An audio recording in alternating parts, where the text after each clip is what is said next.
Jeanne McCulloch is a former managing editor of the Paris Review, a senior editor of Tin House, and the founding editorial director of Tin House Books. She is the co-founder of the Todos Santos Writers Workshop. Her work has appeared in the Paris Review, Tin House, the New York Times Book Review, Vogue, O Magazine, Allure, the Northwestern Review, and other publications. Her memoir, All Happy Families, was published by HarperCollins in 2018. She lives in Brooklyn, New York. The piece she is reading tonight is titled Snow in the Night Sky. Please help me welcome Jeanne.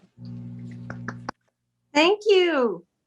Hi, everybody. It's an honor to be here. And both of those pieces were just exquisite.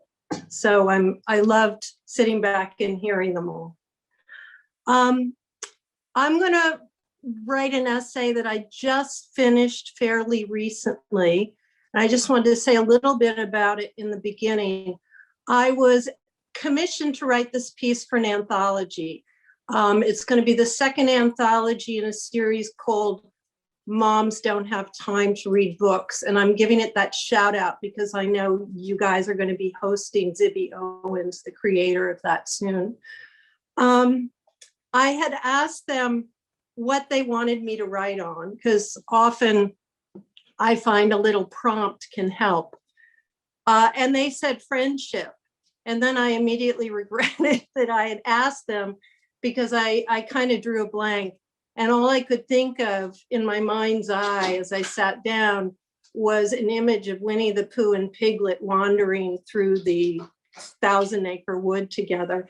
And I couldn't really come up with anything until I realized there was one person I had always wanted to write about, and I had really never found the form in which to do it. So I was grateful for the opportunity.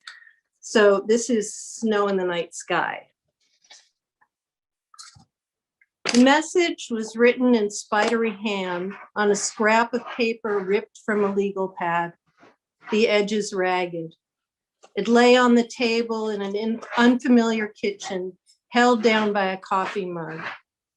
I'd gone with my boyfriend, maybe he was already my fiance, to visit his aunt in Weekapaug, Rhode Island. She lived alone in the family house and barely spoke a word to us, though from time to time we heard her moving along the halls upstairs, the wood creaking the uneven floorboards in the dark house as the wind blew off the sea.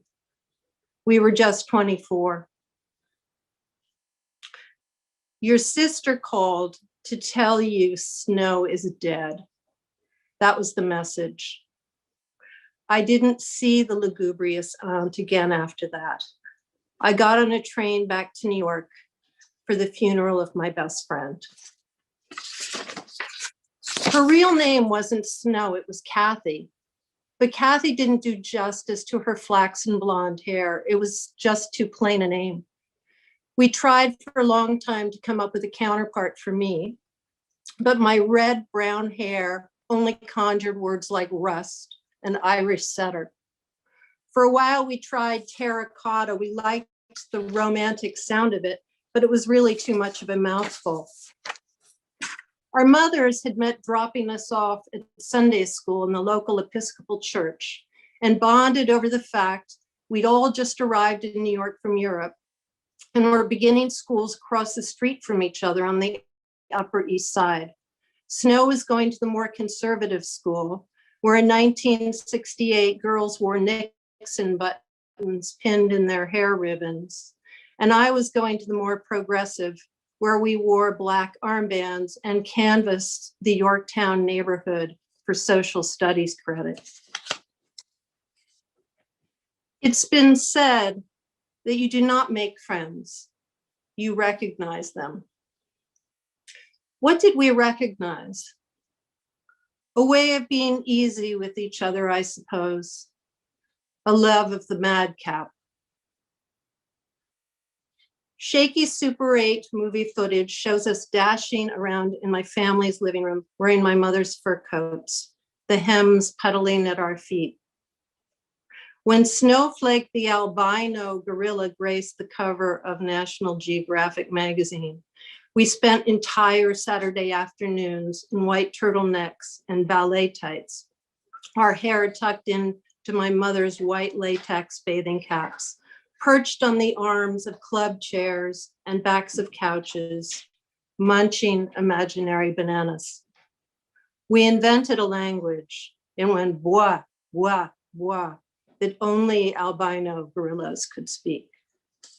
On Sunday mornings, we zipped maroon choir robes over our neon striped mini dresses and fishnet tights and walked demurely up the aisle of the church, taking care not to let our chain belts clang against our hymnals as we walked. The spring we were 12, Madison Avenue opened to pedestrian traffic on Monday evenings to encourage retail, and families emerged from innocuous apartment buildings to congregate in the street. Mothers in sensible shoes walked family dogs. Some smoked cigarettes. Salesgirls from the cosmetic shop on 76th Street and the bakery on 73rd Street would stand on the curb offering free samples. Snow and I would watch the sky as the evening came on, making our pilgrimage to Baskin and Robbins on 84th Street. She could only stay out until nightfall. So as we walked, we found names for the darkening sky. Faded denim, robin's egg blue, royal blue, brand new denim, sapphire, indigo. At indigo, we turn around. It's not technically dark yet, I'd say. I still see some blue up there. There's still some light. So we'd linger eating our cones, then slowly turn down a side street and head back to the corner of Lexington and 72nd Street to drop Snow off with her doorman. In March, the city unfreezes slowly, unsteadily, yet one day the sun melts the piles of snow into slush and the smell of fresh earth lightly tinges the air. It was one of those March evenings, as spring began, green shoots of daffodils pushing through the frozen ground, that I realized night held all the hope of possibility of our future. When you're 12 years old, you can think like that because everything seems on the brink. Our bodies were changing and high school would soon begin. I heard my mother describe this syndrome to Snow's mother one day on the phone. Get ready, our butterflies are getting ready to test their wings, she said. She meant it as a maternal warning, I realized, because she added, fasten your seatbelt. But looking back now, I realized we were becoming butterflies that spring. She was right. We were emerging slowly from cocoons, our wings still curled up against us as we planned our course of flight. We both had artistic dreams. We'd lie in bed on our weekend sleepovers and tell each other grand plans, our hands dancing in the air as we constructed futures for ourselves. I was to be a writer, she was to be a painter, and she surely would have been a gifted one. She tossed it lightly, but her talent was recognized early on. By the time she got to Yale, she was named Scholar of the House in the art department. I remember at the time thinking of addiction as a big house, a house with loud music playing all the time, drowning out the sound of the phone ringing when those of us on the outside called. It was hectic in there.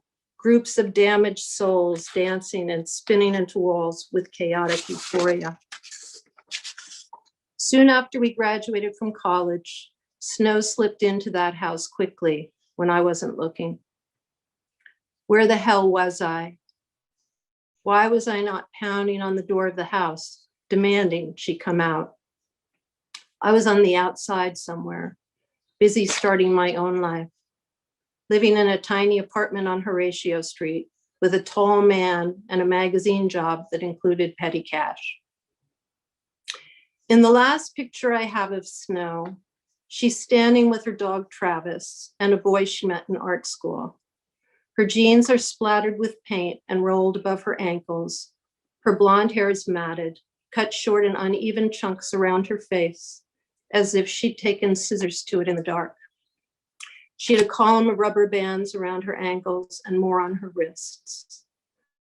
Her car keys hung on a ribbon around her neck.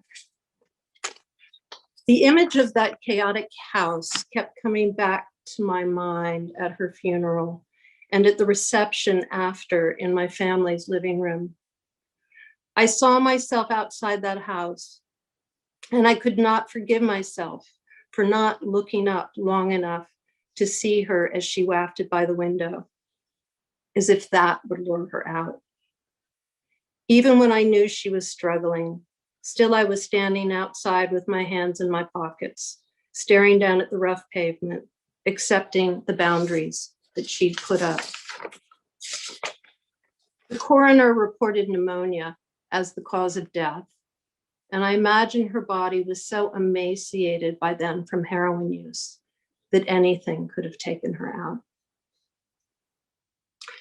The train rumbled through the Connecticut countryside later that day as I returned to my tall fiance waiting in Rhode Island. Slowly, the lights in the farmhouses along the route came on. The sky, a faded denim blue. Still time to hang out, Snow would say. It's technically only dusk. Light lingers long in the New England summer sky. Gradually, the clouds went from lavender to ash. 10 minutes later, as we neared the New Haven station, the sky darkened to royal blue, then slowly to sapphire. Even so, there was an astonishing light that night. A profusion of stars promised clear weather ahead. There's no reason to leave yet, I was thinking. We can linger. There's so much left to do. But I was traveling through the New England indigo night alone. The boys of our youth, now men in their 60s, still speak of Snow to me. The boy with the yellow socks, now a defense lawyer in San Francisco. The boy with the Madras jacket and the buck teeth, now a screenwriter in LA. The jazz musician. As they speak, a light sparks and redirects. They're rummaging in their deep past for a glimpse of the golden girl none of them could catch, the pale goddess of their fevered adolescent imaginations. Always they ask, did you see it coming? Did I see it coming? After 40 years, still I think of Snow when I look at the darkening sky. I've wondered what her art would be like, if our kids would know each other, if we teach them our monkey talk, and if she suddenly appeared, what we would say. But I do know one thing. I know we'd recognize each other. That was